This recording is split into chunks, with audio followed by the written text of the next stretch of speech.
Syrians all over the world are celebrating the fall of dictator Bashar al-Assad. Opposition forces have declared the end of President Bashar al-Assad's rule after 13 years of civil war. Who governed the country since 2000s.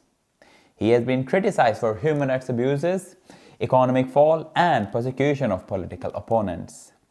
It was also under his rule that the civil war broke out in 2011, a war that forced millions to flee, contributing to European migrant crisis in 2015. But while Assad has been ousted, there is a huge uncertainty over who truly governs Syria, because the country is on the verge of becoming a new Afghanistan.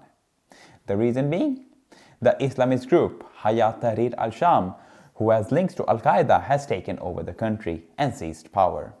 And if history has taught us anything from Taliban's takeover of Afghanistan 3 years ago, it's that women's rights are the first casualty in such regimes. And ironically enough, 20 years ago, Syria had a chance, an opportunity to take a completely different path. But that didn't happen.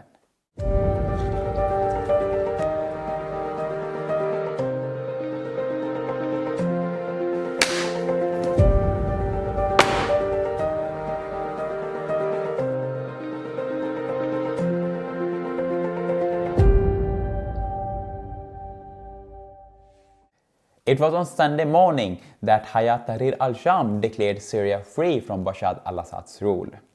Consequently, the president fled the country and sought asylum in Russia. While many Syrians celebrated his departure, there is a dark reality emerging. Because the group that has freed Syria from Assad's rule is Hayat Tahrir al-Sham. And they are not any rebel group at all. They are an offshoot of Al-Qaeda, who was strictly known for following Islamic law. This means that Syria has gone from one concerning situation to another. However, HTS has clearly distanced itself from Al-Qaeda. But to understand the gravity of this change, consider this. HTS is labeled as a terrorist organization by the United States and the European Union, which means that they cannot receive international funds. But there is some optimism. The United Nations says that they would reconsider removing them from the terrorist organization list if they meet the conditions, according to The Guardian. HTS leader Abu Muhammad al-Julani has clearly stated, though, that they will protect religious and ethnic minorities. But so far, they are only words and not actions. We don't know if they will treat them equally. And what about women's rights? Syrian political scientist Joseph Daher told Euronews earlier that HTS did not hesitate closing on NGOs and organizations that work for gender equality. So how can we trust them now? Suppressing women's rights is not new to this world. We have seen this before. Just 3 years ago, when the Taliban seized control of Afghanistan, they promised moderation and respect for women's rights. Within weeks, women were banned from education, work, and public life without male guardians. Recently, they prohibited women from continuing their studies or involvement in medical training programs, a decision that could be very costly in future considering the general health of women in the country. By saying that, I have full respect for people celebrating that Syria is free from Assad's rule. A rule that lasted for a combined of half a century with well-documented reports of mass torture, extrajudicial killings, and atrocities against its own people. But they must remind themselves that the group that has taken over Syria has a lot to prove before Syria and its people can properly celebrate.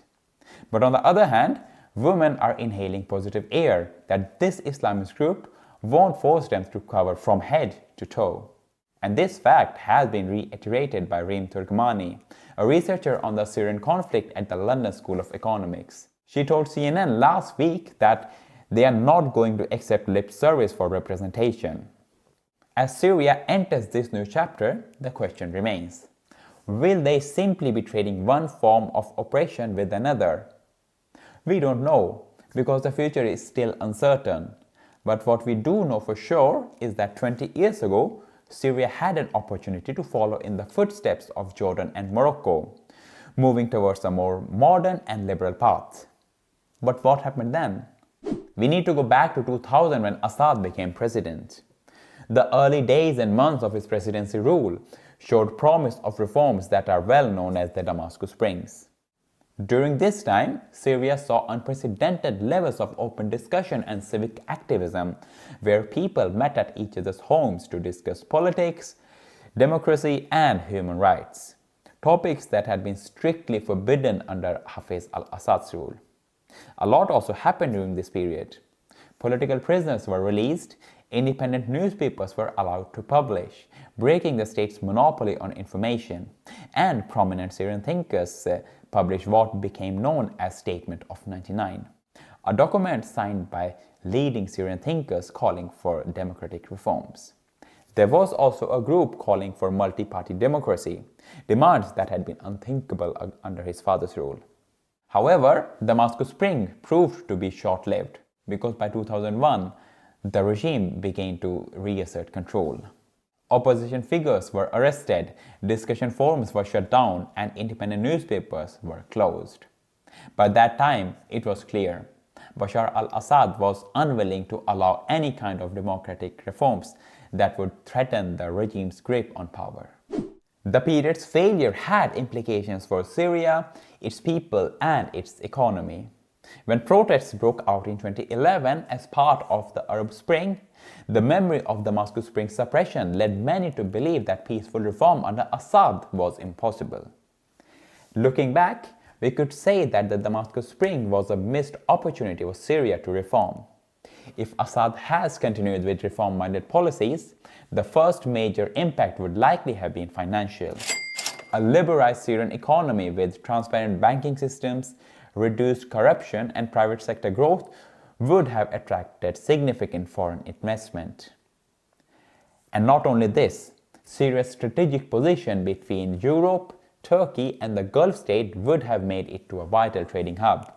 Also, a controlled transition to greater political freedom, just like Morocco or Jordan attempted, might have allowed political oppositions to form while maintaining stability.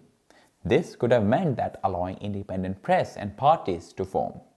The refugee crisis that devastated Syria and Europe to an extent might never have occurred. Syria's educated middle class, teachers, doctors, engineers, entrepreneurs might have stayed back to build their country rather than flee abroad. This means that it would have preserved the backbone of a civil society needed for sustainable growth and development over time. But most significantly, the human cost would have been dramatically different. Instead of thousands dead and millions displaced, Syria's population might have grown more prosperous and educated. However, it's important to acknowledge the challenges such a reform would have faced.